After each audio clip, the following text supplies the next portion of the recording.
Olá, eu sou o professor Marcos Signorelli, da Universidade Federal do Paraná. E nesta videoaula, iremos abordar algumas das particularidades em torno da violência contra pessoas LGBTs, que são as pessoas lésbicas, gays, bissexuais, travestis e transexuais. Refletiremos sobre os impactos dessas manifestações violentas na vida e saúde dessas pessoas. E também aprenderemos um pouco sobre aspectos do atendimento à saúde coletiva desse grupo. Primeiramente, é importante conceituar a violência. A violência é um problema social complexo e polissêmico, ou seja, possui muitos significados. Quando falamos de violência, geralmente utilizamos o termo no singular, para nos referirmos à questão da violência. Ela é uma questão social. Entretanto, a violência se materializa muito frequentemente sob diferentes formas, seja ela física ou psicológica, por exemplo. Por isso é comum utilizar o termo no plural, referindo-se às distintas modalidades de violências, que geralmente acontecem concomitantemente, ou seja, ao mesmo tempo.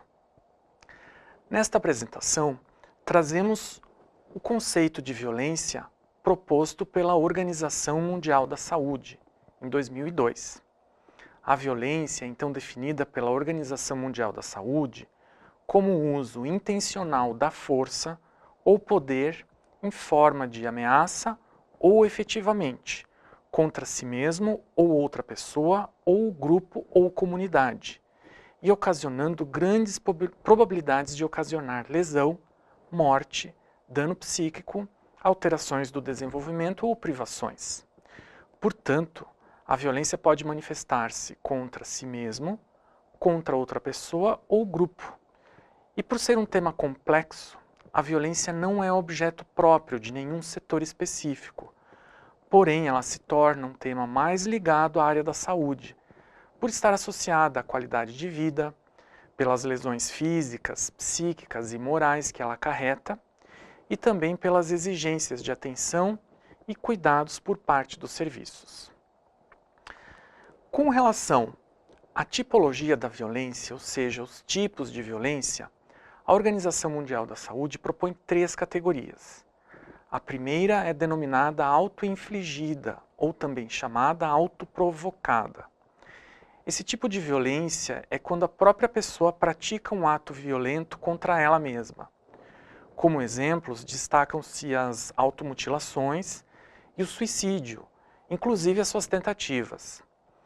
Tanto as tentativas quanto as execuções de suicídio são mais prevalentes em pessoas LGBTs quando comparadas a pessoas não LGBTs. As pessoas LGBTs são cerca de 5 vezes mais suscetíveis a cometer suicídio do que as pessoas que não são LGBTs. E este é um aspecto muito importante para profissionais que atuam na saúde coletiva, pois devem estar atentos aos sinais, buscando então prevenir o suicídio. O segundo tipo de violência é a violência interpessoal. Esse tipo de violência consiste em atos violentos que uma pessoa pratica contra a outra, ou seja, entre pessoas, portanto interpessoal.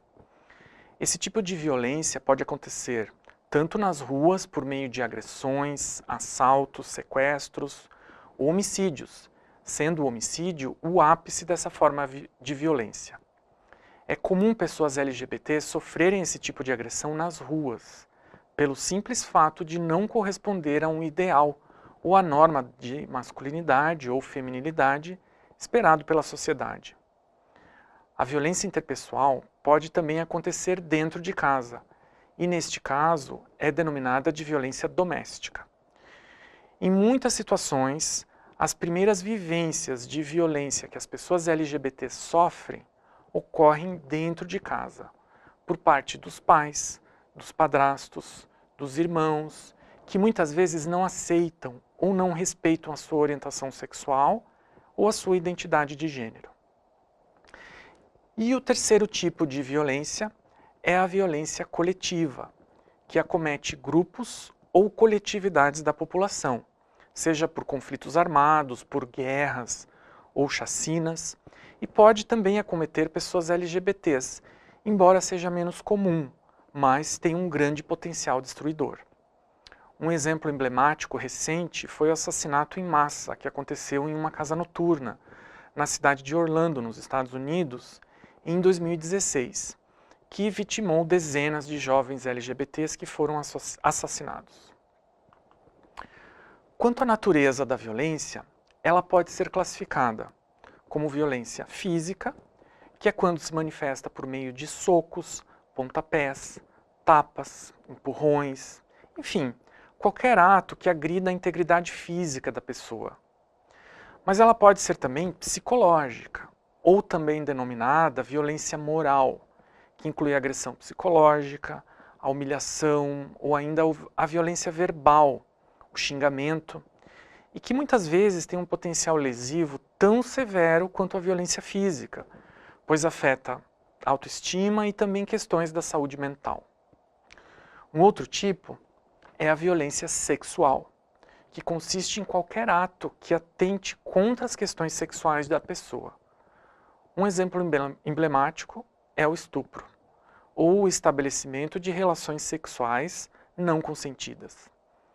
Quando ocorrer o estupro, o atendimento em saúde deve seguir os protocolos já estabelecidos de violência sexual, que incluem a profilaxia de emergência para DSTs e medidas anticoncepcionais, se for o caso. Já a privação ou negligência se manifesta por meio de situações de abandono ou de privação de liberdade, situações de cárcere privado ou ainda atitudes proibitivas de estabelecimento de relações. Privação de deixar o outro estudar, trabalhar, enfim, levar a sua vida normalmente. E por fim, o último tipo de violência é a violência patrimonial, ou também chamada de violência econômica.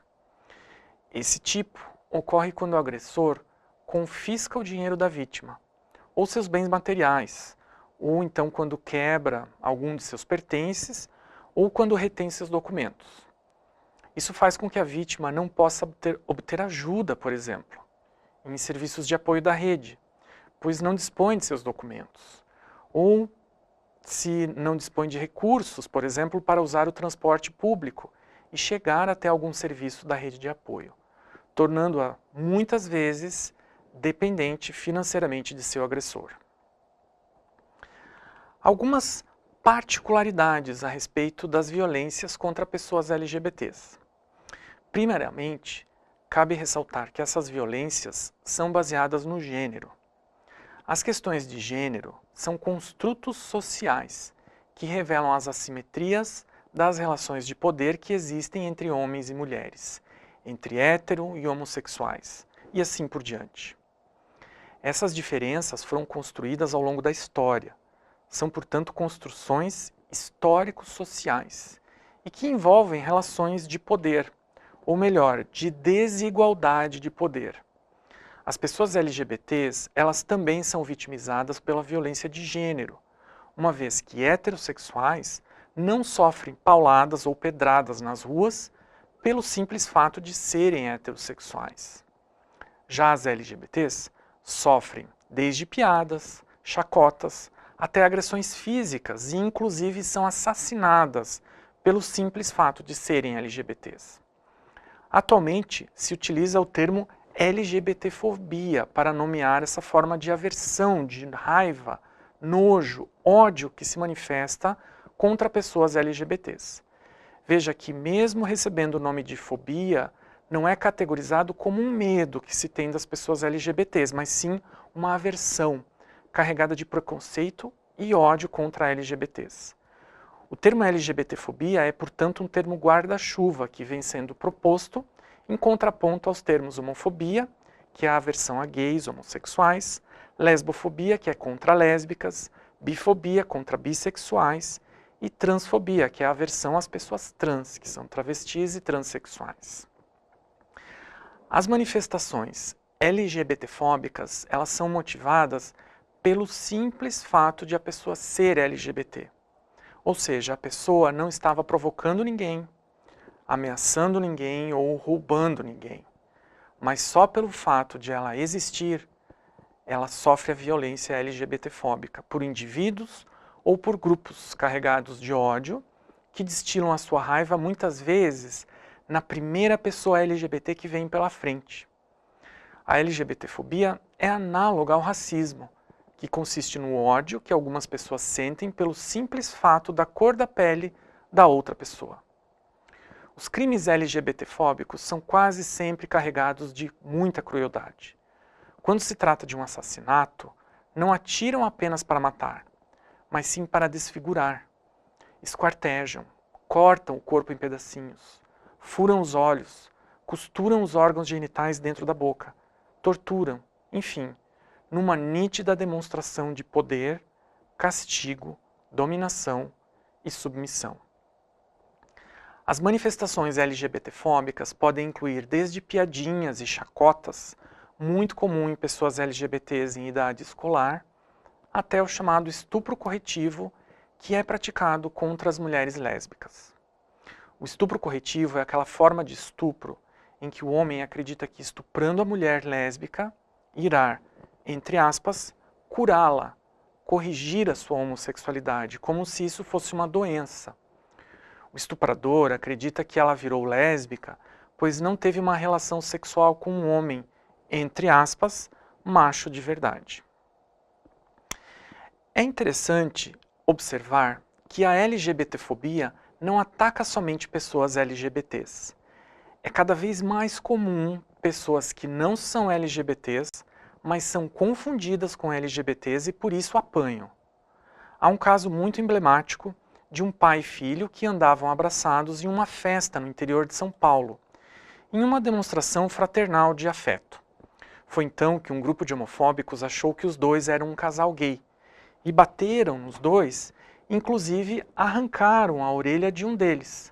Portanto, qualquer pessoa pode ser vítima de LGBTfobia, até mesmo pessoas heterossexuais, quando são confundidas com pessoas LGBTs. Por fim, trago o mapa de homicídios de pessoas LGBTs no mundo. O Brasil é o país que mais assassina pessoas LGBTs no planeta, concentrando quase a metade dos homicídios de LGBTs no mundo. Neste mapa, constam apenas os assassinatos de pessoas trans, que incluem travestis e transexuais. Infelizmente, o Brasil é campeão no assassinato de pessoas trans. Hoje, a expectativa de vida de uma pessoa trans no Brasil é de cerca de 35 anos, enquanto da população em geral é de mais de 70 anos. Portanto, os desdobramentos das diferentes manifestações de violência repercutem diretamente na saúde dessas pessoas. É papel do sistema de saúde, e principalmente de profissionais da saúde, ajudar a combater, reduzir e prevenir este problema. Muito obrigado.